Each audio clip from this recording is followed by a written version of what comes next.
Hello, word nerds. Welcome to the dictionary. It is your favorite special guest host here again, BB Butters. BB Butters is back at it again. Spencer usually keeps me locked up in a cage, and so I don't get to come out very often. But every once in a while, he lets me out. He says, "Hello, would you like a little snack? Would you like to go for a walk? Oh, hey, host my podcast for me." And maybe I'll do some other things someday. Oh, it's so good to get out of that cage and stretch my legs. He said, I think it would be very good for you to talk about this one section of the words, this section that has to do with more geo things, old things, because BB Butters, you're so old. How old are you? I don't know you from many eons ago. That's how old BB Butters is. Okay, so Spencer says, you got to talk about the words, and you probably need to take off your sunglasses because it makes everything too dark to see. And so you take them off and you look at that, you got your regular glasses already on. All right, here we go. The first entry here is geodetic. Geodetic. Geodetic. You could also say geodetical. That is perfectly acceptable for some of you people out there who prefer that. This is an adjective from circa 1828. It is of relating to or determined by geodesy, which I believe that was in the previous episode that Spencer was talking about. It's all about applied mathematics and things, shapes, and sizes of Earths and positions and points and surfaces and variations of its gravity field. And that's a geodesy, and the word is geodetic because it's all about the geodesy.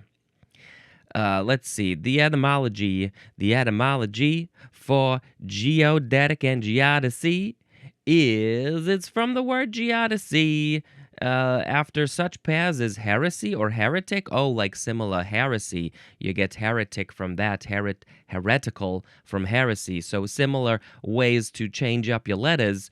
You got geodesy, and then you change it to geodetic, and that's how English works. Go English! Whoopie whoops! Cheers for that. All right, I think my sound effect today is just gonna be me saying old, because I'm older than I've ever been, and now I'm even older, and so are you. All right, here next is geodetic survey. Well, we know geodesy was all about points and planes on the earth, and so geodetic survey is a noun from 1880. It is a survey of a large land area in which corrections are made for the curvature of the Earth's surface. Are you telling me that the Earth is curved? Are you telling me that it is a spherical ovoid shape out there floating through space? I thought it was completely flat on the back of a turtle. But no, there's a curve, and when you do those things, you got to take that curvature into account, they tell me. When you're walking, it feels like it's flat, but there's a horizon out there, and everything just goes woo, curves down, woo, down over the horizon. Old. Next is geoduck. A geoduck, it's a duck made out of earth. A duck, when you crack it open, it's got a geode inside. What is the geoduck? Quacky, quacky. This is a noun from 1881. It is a large, edible, burrowing clam. Well, what are they doing to me? They said it's a clam. They said it's a duck, but it's geo. What is happening here? It's a large, edible, burrowing clam of the Pacific coast of North America that usually weighs 2 to 3 pounds, about 1 kilogram. I think that's about how much my brain weighs. Do I have a geoduck inside of my head? Is all of this just coming from the geoduck clam inside of my skull? So the species name for this geoduck, which is actually a clam, is Panopia generosa, or also Panopia abrupta, Oh, abruptly, I got confused of whether it's a duck or a clam. Which one is it? The etymology says, oh, this is from a language called Lushootseed, Lushootseed, which is a Cilician language of the Puget Sound region, and it's from their word, which I don't know, looks like could be pronounced geoduck, guedek. I don't know what this. So it's Cilician. I mean, I know where is the Puget Sound. It's it sounds like it's in an area that I think I know. Oh yes, that's what I thought. It is in the Washington State region, the Seattle area, and there is a place called the Salish Lodge, and so Salish is well. I mean, they said that this is a Cilician language, and so Salish. I don't want this person named Salish. Is there American Indians named the Salish? That's what I'm wondering. Here we go. Salish American Indian tribes. What do you have to say? The Salish people. Yes, here we go. Defined by linguists of the indigenous people who speak or historically spoke the Cilician languages, and one of those would be called the Lushootseed. I don't say that word very well. Let's see. Anything else? Pacific Northwest, mostly in Washington and Montana and Idaho and British Columbia. And so it comes from their word. They said this is a clam. And then, of course, the English people said, Are you talking about a geoduck? And then they said, no. And we said, okay, that's what we're going to call it anyway, because that's what it sounds like you're saying. Maybe we can just use their real word. How does you pronounce it? I don't know. Old. Geoeconomics is next. It is a noun from 1981. Number 1. The combination of economic and geographic factors relating to international trade. I know too much about this, so I don't even want to go, because once you start BB Butters on geoeconomics, BB Butters don't quit, never stop, never stopping. And so I can't even tell you anything about it, because we'll be here all day, and nobody wants that. We got stuff to do. We got to go do laundry or something. Number 2, a governmental policy guided by geoeconomics. That's also geoeconomics. Geoeconomic is an adjective. Old. Next we have geog.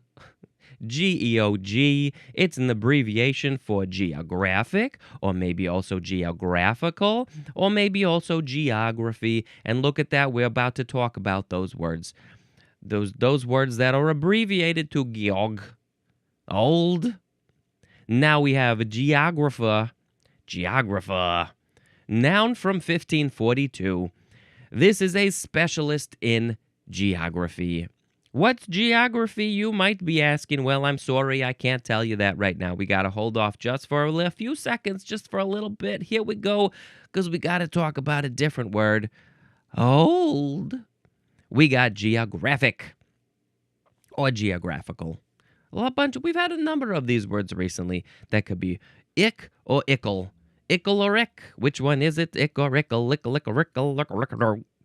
It's an adjective. Geographic or geographical is an adjective from 1559.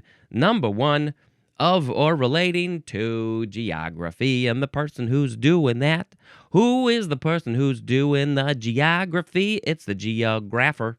Geographer. Number 2 for geographic is belonging to or characteristic of a particular region. Oh, what's that? Maybe the Pacific Northwest region where the Cilician people are living.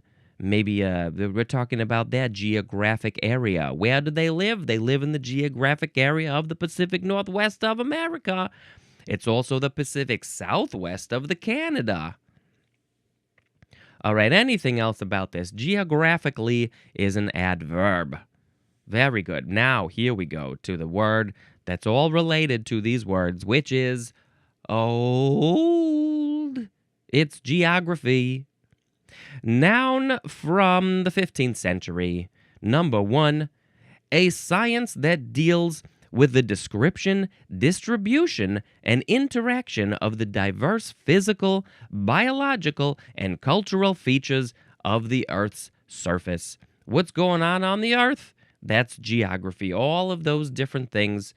What do we? It's the science. There's people doing the science about this. There's people doing the biology science and the chemistry science and the physics science. But there's also sometimes we forget a little bit about the geography science.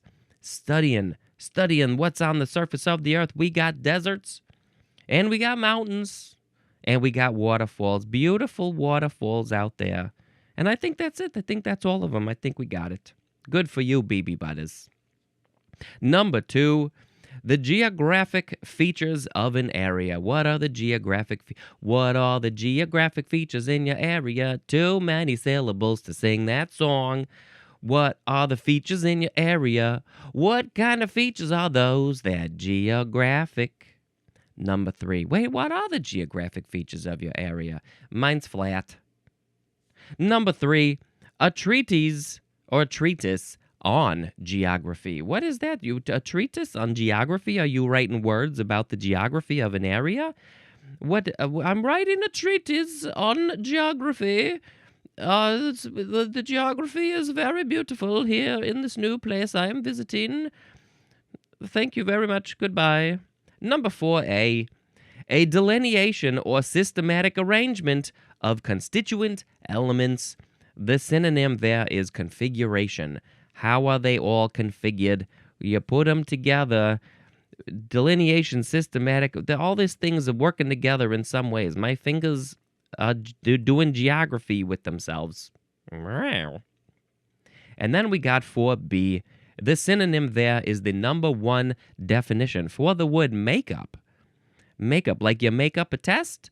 I don't think so. I don't know. And it's not quite that. And it's also not the makeup that I'm not wearing. I forgot to put on my makeup this morning. The example here is her emotional makeup. What makes up her emotions? Maybe she's got some happiness. Maybe she's got some surprise. The surprise is making me up. And then maybe she's got a little bit of fear sometimes. Sometimes you have some fear, and that's fine.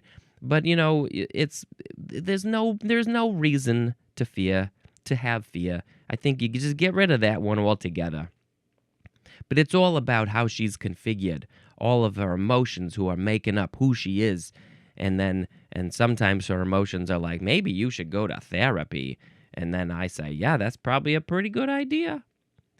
So we will have to look at, of course, this etymology. I think that based on the previous episode that Spencer recorded, the geo prefix is all about like the earth and those sorts of things. So I think that might be what we're talking about here.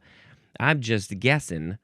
This is from the Latin word geographia, from the Greek word geographia. I still haven't learned Greek. Also from geographine, which means to describe the Earth's surface. That's from the prefix geo plus the word graphene, which means to write. And so that's what it's all about. We're talking about the Earth, but we're writing about the Earth. And maybe that's why number 3 was the treatise on geography, because you're literally writing about the Earth. And that's what this whole word is about, is looking at the Earth, gazing out there and saying, oh, look at all the beautiful things that are out there, that maybe there's some trees. And then you say, I'm going to write it down. And so I'm doing geography because it's the earth writing. That's what it is. Okay, we learned all about the word geography, and we learned that it's abbreviated to geog. And so now we got to move on to old geohydrology. Geohydrology. It is a noun from circa 1909. It is a science that deals with the character, source, and mode of occurrence of underground water. This water is not overground. Overground water would be like rivers and the lakes and the ocean and, of course, the waterfalls, which we already talked about. But, of course, there's water underneath the surface, maybe in a cave or something underneath. What are we walking on? There's water down there too. There's the same things. There's rivers and lakes, and there's even waterfalls underneath all of this stuff. And so it's geohydrology because it's inside of the earth. And the science. The science of all of that is geohydrology. Geohydrologic? No, that's not the word at all. Geohydrologic, that is an adjective. And geohydrologist, that is a noun. That is a very important scientist who's studying about all of the water that's underneath the earth. Oh, yeah, let's go down to the water and wash our feet because our feet are so gross. Oh, duh. Now we have the word geoid, Geoid. It is a noun from 1881. We got a lot of 1880s here in this section. Something was going on. They were studying the earth a lot in the 1880s. This geoid is the surface within or around the earth that is everywhere normal to the direction of gravity and coincides with mean sea level in the oceans. It's just the surface of the earth. I didn't fully understand that one. The surface within or around the earth. Well, yes, that's usually what the surface is. It's around the earth that is everywhere normal to the direction of gravity. This is worded in a way that the baby butter's brain, geoduck brain, cannot handle, and coincides with mean sea level in the oceans. It's basically saying, I think, that everywhere that the surface is at the average level, average height, we're not talking about the canyons, we're not talking about the mountains, we're talking about it's just the normal level. That's the geoid? I think, maybe, possibly? I don't know. Geoidal, that is an adjective. Geoidal. This is from the Greek word geoides, which means earth-like, and that's all it is. It's like Earth, so it's geoidal. Old. Now we have another abbreviation. It's geol with an L at the end, and that stands for geologic or geological or geology. And we got a couple of those coming up right. 1, 2, 3, go now. Old. Geologic is the next one. You could also say geological. Oh, well, it's very logical to talk about the earth sometimes. When you're sitting on the earth, maybe you could talk about it. This is an adjective from 1791. It is of, relating to, or based on geology. And geology will be in the next episode. In fact, it will be the first word in the next episode. No, it won't. It will be the second word. I'm so sorry. I'm so sorry to confuse you. Geologically is an adverb. And then we get to, I think this may be our very last entry for this episode. And this is the one that has a chart that Spencer mentioned in the previous episode. This one is geologic time. 2 words from, it's a noun from 1861. It is the long period of time occupied by the Earth's geologic history. The Earth has been around for a very long time, even longer than B.B. Butters has. Everybody knows that. I don't know, is it 1,000 years, 1 million years, or maybe a billion? How many years? How many years? How many? We're going to look it up on this new internet thing that I just learned about. How many years has the Earth been around? And the internet says approximately 4.54 billion years old. That's almost as a gazillion, I think. That's a long, long time. And there is this beautiful chart. Oh, it is so beautiful. It's called Geologic Time. And there are different... I'm going to tell you about this chart. I'm going to tell you all about it. We have these different columns. The first one is called eons. Oh, there's so many eons. There's not very many eons, actually. And then there's eras. So I think eons are a very long period of times, the longest periods of times. And then the eras are shorter periods of times. There's a couple more eras than there are eons. And then we've got periods and systems. And are there exclamation marks and commas too? No, just periods and systems. There's a few more of those. And then we have epochs and series. And then we have the beginning of interval. And so the beginning of interval is it's a number. It says it's approximate in a millions of years before the present moment right now, about how many millions of years before right now. And then the last section is biological forms. What were the biological forms, the living creatures and things that existed, that came into being during that period of time? And so we'll start on the left side. We have to start at the left side and the bottom because the oldest things are at the bottom. They're always at the bottom. That's why they put me at the bottom of the totem pole. So the left side is the eons, and the first one is called the Hadean eon. And that was about 4,600 million years ago, which of course the internet confirmed, about 4.6 billion years.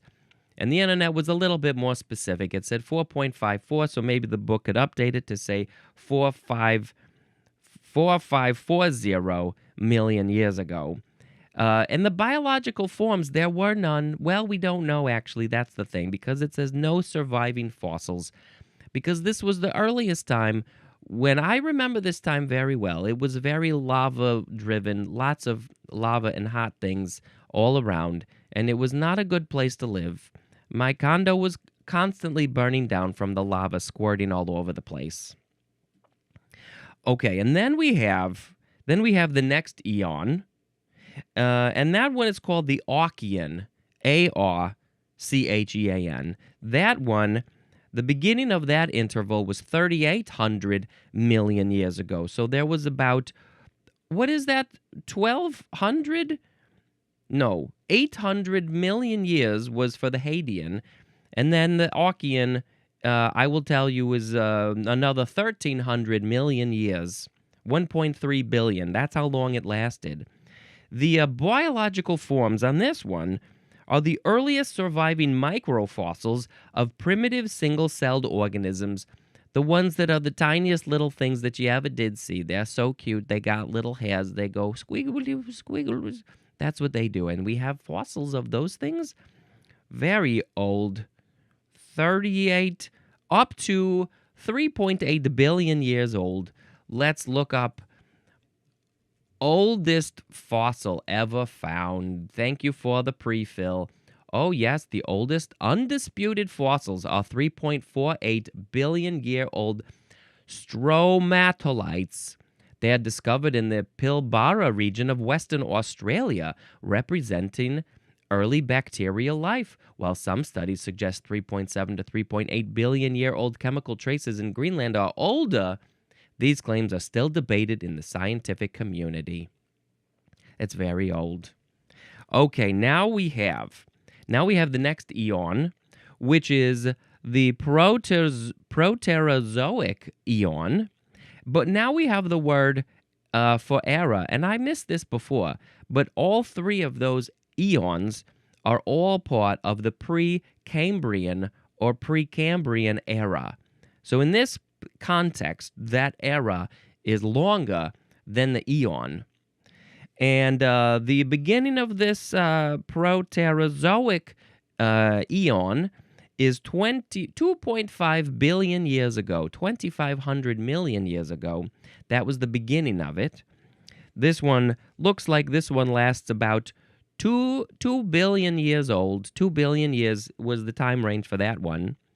And the biological forms are the earliest colonial algae or algae, and also soft-bodied invertebrates. Those soft-bodied invertebrates. That's sometimes what I feel like when I go to bed at night. I become a soft-bodied invertebrate. I take out my spine and I go. I become very soft-bodied, And there's nothing holding me up, which is why it's bedtime.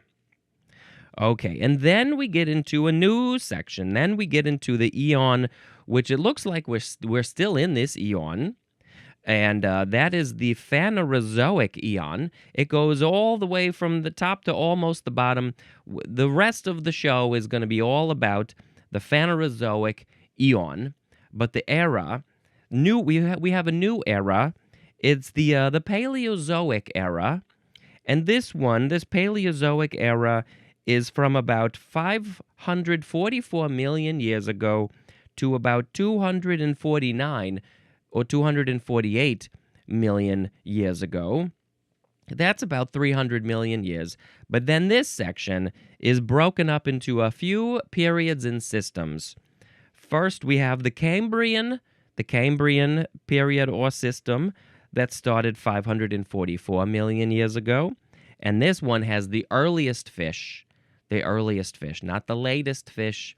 Oh, what's the latest fish album? No, what's the earliest fish album? That came out in the Cambrian.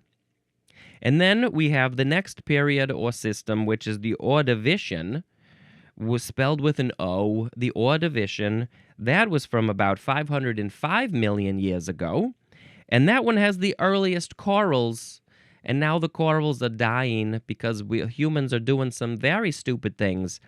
And so I'm very sad for the corals. But the earliest ones were invented, started growing about 505 million years ago during the Ordovician. And then the next period or system is the Silurian, Silurian. This one started about 438 million years ago, and this one has the earliest land plants and insects. So you can see as things are starting to grow and change, and then we got the little single-celled things, and then they sort of grow and change, and then they're like, well, I could be a soft-bodied invertebrate. And then those turn into, well, we got some fishes swimming around. Those are some of the earliest things here on the planet. But then where the fish gonna go? And then the Earth said, well, maybe I will grow some corals for you. Here, fishes, you can go swim around your corals and hide and play and have fun in the corals. And then as things went on, the surface of the Earth finally got to a better place. It was very nice. It was becoming gentrified. And then we got some plants and insects. We got the oxygen was coming through. We got an atmosphere, I think, at that point, and that's why we got plants and insects. Maybe some mosquitoes. And then the next period or system is called the Devonian, and this one was from 410 million years ago. And this one has the earliest amphibians and bony fish. Oh, so were the earlier fishes, they didn't have any bones? Were they just cartilage? I think that might be true. But then the fish said, we want to grow some bones. Because it'll keep us more structured when we're trying to swim around, or really when we want to get out of the water. We want to get out of the water for some reason. Why we want to get out of the water? Because we're getting all wrinkly and we want to go dry off. But it took them a long time, and then they were like, well, maybe I'll live part of the time on the land and I'll live part of the time in the water. I'll become what we call an amphibian. But I need some bones because when I go up there on the land, I think I need some structure because the pressure and everything is a little bit different there on land. I'll hang out there sometimes. I'll grow some bones, but then I'll go back in the water and hang out for a little bit. And then we have what is this? Then we have the Carboniferous period, and that one is divided up into two sections. Would those be the systems? I'm not sure. They're the Pennsylvanian and the Mississippian. Those are states. I don't know why we're naming those after states, but we are. The Mississippian one is a little bit older than Pennsylvanian. That one's from 360 million years ago. And that one has the earliest winged insects. The insects with wings. So I guess the other insects that we were talking about before, they weren't flying around? They were just scuttling around maybe on the surface, the floor of the forests. And then they said, wait, we could go up there into the sky if we grow some wings. Let's have some wings, please. And then the Pennsylvanian one, that is from 320 million years ago, and that one has the earliest reptiles. The amphibians, they said, we can hang out here longer if we change our bodies a little bit. We can get some energy from the sun, and we don't need to go in the water anymore. We got the bones that we need, and so we're just going to hang out here all the time. But we would like it to be warm, probably, and sunny. Those are the places that we prefer to be. We are called reptiles now. Okay, and then we have one more period or system during this era, but there's more to talk about. Don't you worry. We're going to be here all day.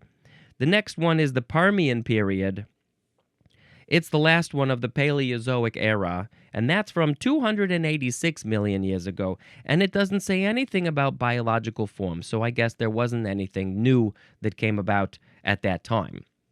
But then we move into a new section. Then we move into a new era called Mesozoic, and this one has 3 periods. It has the Triassic, the Jurassic, and the Cretaceous, and you've probably heard of those because you remember that movie very well, the one with all of those scary creatures attacking humans. You remember that movie? Oh, it was so good. Triassic Park. Oh, yes. Triassic Park is one of my favorites. Okay, so the Triassic period started about 248 million years ago, and that one has the earliest dinosaurs and the mammals. The mammals back then, I think, were very small, and those might have been some of the things that those earliest dinosaurs were eating. The reptiles, maybe during the Permian, they got so big, they said, we're just going to keep on growing because there's nothing here to stop us. We're just going to grow, and now we're dinosaurs. But at some point, they might have grown some wings or feathers. We'll talk about that in a second. Okay, so the Triassic, that's when the earliest dinosaurs and mammals, maybe squirrels, that's when they came around. And then we have the Jurassic period. This one is from about 208 million years ago. Not 65. There's the Jurassic Park movie, that's what it's really called. 65 million years in the making, but that's when all the dinosaurs were dead and everything. And so, but they were existing before that in a few of these periods. So the Jurassic period, oh, look at this. What are the early new biological forms that were being created during the Jurassic? It's the early birds. The earliest birds, but of course it's fun to say the early birds. Those birds got all the worms. They were the earliest of birds, so they got all of the worms. And, I think that they say that some of the dinosaurs were slowly evolving into birds. And, of course, some of them died very tragic deaths. But some of them also were said, it's getting kind of cold. And we need something to keep us warm. Let's grow some feathers. And then, you know what? Maybe like those insects, we can also go up in the sky and say, hello, sky, I'm going to fly now. Okay, and then we have another period in the Mesozoic era. It's called the Cretaceous. The Cretaceous. This is the first time we've seen this. It's divided up into 2 epochs or series. There's the Upper Cretaceous and the Lower Cretaceous. It's like a class system with the Cretaceous people. So the Lower Cretaceous, that began about 144 million years ago, and that one had the earliest flowering plants and dinosaurs in descendancy, and I don't know what that means. Dinosaurs in ascendancy. The ascendants, the descendants, I don't know what that is. But the plants start to flower during that time period. And then the Upper Cretaceous was from about 98 million years ago, and there was no new biological forms for this one, just more plants and dinosaurs and birds and reptiles and winged insects and amphibians and bony fish and land plants and insects and corals and fish and more. Okay, and then there's a section here. What does it say? It says Cretaceous Tertiary Boundary that goes all the way across. It says 65 million years ago. And what is this? It's the extinction of dinosaurs. Maybe possibly some very large rock came and fell on the earth. and put all the dust and bad things into the sky and made lots of earthquakes and things like that. And all the dinosaurs said, we don't want to live in this world anymore. We're going to go away. But all the little things stuck around. They said, it's okay for us. We can hang out for a little while. Those little mammals and insects and fishes and things. So that's the Cretaceous Tertiary boundary because it's the Cretaceous period, and then the next period is called Tertiary. Tertiary, oh, look at the tertiary on that one. It's so cute. And we also have a new era. We're still in the same eon, but the era is the Cenozoic, and that's the same era that goes all the way up until today. We're still in the same era. So the period is the Tertiary period, and that one has 5 epochs and series. So the oldest one of those epochs, I'm just going to say epochs, that is called the Paleocene. The Paleocene is from about 65 million years ago when all the dinosaurs were gone. No more dinosaurs. And the new biological forms are the earliest large mammals. So the mammals said, well, we don't have the dinosaurs around to be eating us, and we don't have as many predators, so we're just going to start growing bigger. You can't stop us because there's no dinosaurs around. And so they got bigger and bigger and bigger, and then they eventually became things like maybe the woolly mammoths, and there's like large sloths, and lots of animals these days. We had larger versions of them back then. I think there was big penguins, maybe even big armadillos, and lots of big mammals. We still have a few of them today, but they're not as many of them. We got elephants and giraffes. Those are some of the biggest ones. We of course have big whales too, but I think we're mostly talking about the land creatures here. So the earliest large mammals, oh yes, look up large sloths. Those are fun. Big penguins. Oh, I think there were big gorillas, things like that. Let's look up large. Oh, I lost my letters here. Large penguin. I feel like that's a thing. And they're very, very old. No, I don't want to know about the current one. I want to know about the old one. Oh, is this it? Was this it? The Paleodiptinae. Giant penguin. Let's see. Is this old? When is this? No, I think this is still a newer one. Anyway, we're going to skip that talk. Okay, and then we get into a new epoch called the Eocene. This one is from about 55 million years ago, and this one has the earliest grasses. Did you even think about the grasses? No, there was no grasses before this. Is that true? No grasses? Before 55 million years ago, where were all the grasses? There were none. There were no grasses. What happened? Why did we start getting grasses 55 million years ago after all those other animals went away? What happened? Grass is a new plant. Oh, the little animals were like, well, we need something. The mammals were like, well, we're not eating the other animals. We need plants. And then the earth was like, hey, I shall provide for you. Here's some grass that grows very quickly right up at your face level.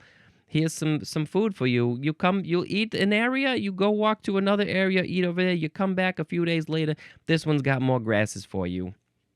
Okay, very good. Next epoch is the Oligocene. And this one is from about 34 million years ago. And there's no new biological forms during that section. I don't know what it's defined as. I don't know why is it the Oligocene when there's no new life forms. But there was something. They said, we need to section this one out different than all the other ones. And then we have the Miocene or Miocene epoch. And that one is from about 24 million years ago. We're still in the millions of years ago. And this one has the earliest hominids. So this is, where the hominids are coming from the primates. They are primates. They're coming from the chimps and the gorillas and the bonobos and those sorts of things.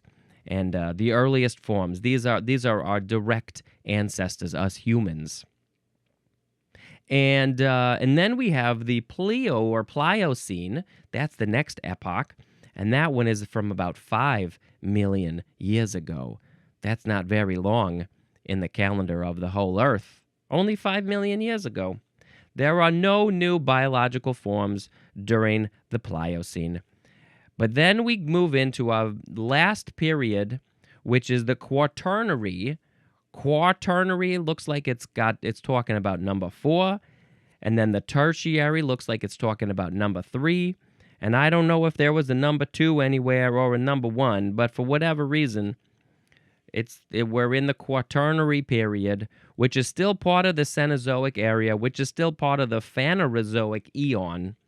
And the Quaternary period is divided into 2 epochs. The first one, the earliest one, is the Pleistocene, and that was from about 1.8 million years ago. We're really getting close to now. This one has the earliest humans. Our earliest humans, those Homo sapiens, the earliest forms of those were about 1.8 million years ago. So when somebody says to you, when were the earliest humans, you can say not that long ago, just maybe 1.8 million years ago. And they say, well, that seems like pretty long time ago. And you say, well, yeah, I mean, based on our very short lifespan, it is. But when you think about the history of the Earth, which is about 4.6 billion years, this is not very long ago. And then we have the very last one. It's the Holocene epoch. And that one is from about 0.01 million years ago. So would that be 10,000 years? Am I doing my math correctly? I think that might be about 10,000 years ago. That's also not very long ago. And we're, I believe, still in this Holocene epoch. And there are no new biological forms. Nothing new has been growing since then. And you know, I think this is when the humans were starting to do some interesting things in life about 10,000 years ago. And that's it. That's the whole geologic time chart that takes up over half of this page.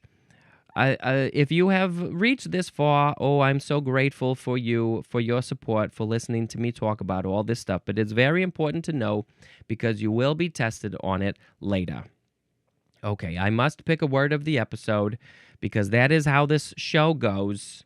How does the show go? It goes like this. Today we had geodetic, geodetic survey, geoduck, geoeconomics, geographer, geographic, geography, geohydrology, geoid, geologic, and geologic time. Well, I do think that it is a very fun word to say, geoid, or maybe even geoidal. Geoidal. But I think I need to go with geoduck as the word of the episode. Maybe I should look up a picture of a geoduck because it really confused me that it's not really a duck. It's just a big clam. And, here's a picture of a few pictures of people holding this geoduck, and it's a very mushy, muscly thing coming out of the clamshell. The clam is the clam, but the shell, it doesn't even hold the clam in. Can the clam even go inside of the shell? It's too big. The geoduck is I think it's the largest burrowing clam from the Pacific Northwest. That's its geography. It is prized as a delicacy, especially in Asian cuisine, for its sweet, briny flavor and crisp texture. That does not look crisp to me at all. Often served raw as sashimi or cooked in hot pots, stir-fried or chowders. It's nutritious, high in protein. Well, I don't think I'm going to eat any of that because it looks gross, and also I would like it to just live its life. What's this question? What do geoducks squirt out? They're squirting something, filtered seawater, excess water, and waste. They said, we don't need this stuff so we're going to get rid of it. Geoducks are not ducks. Geoducks are clams. Geoducks are clams, and people eat them, but I'm not gonna. Geoduck. Okay, that is the end of this episode. Thank you so much. Thank you to you checking out this show. Go tell your friends. BB Butters is coming back. Coming back again. She'll come back another day. There will be a BB Butters here. Thank you, and until next time, this is not Spencer dispensing information good. Bye.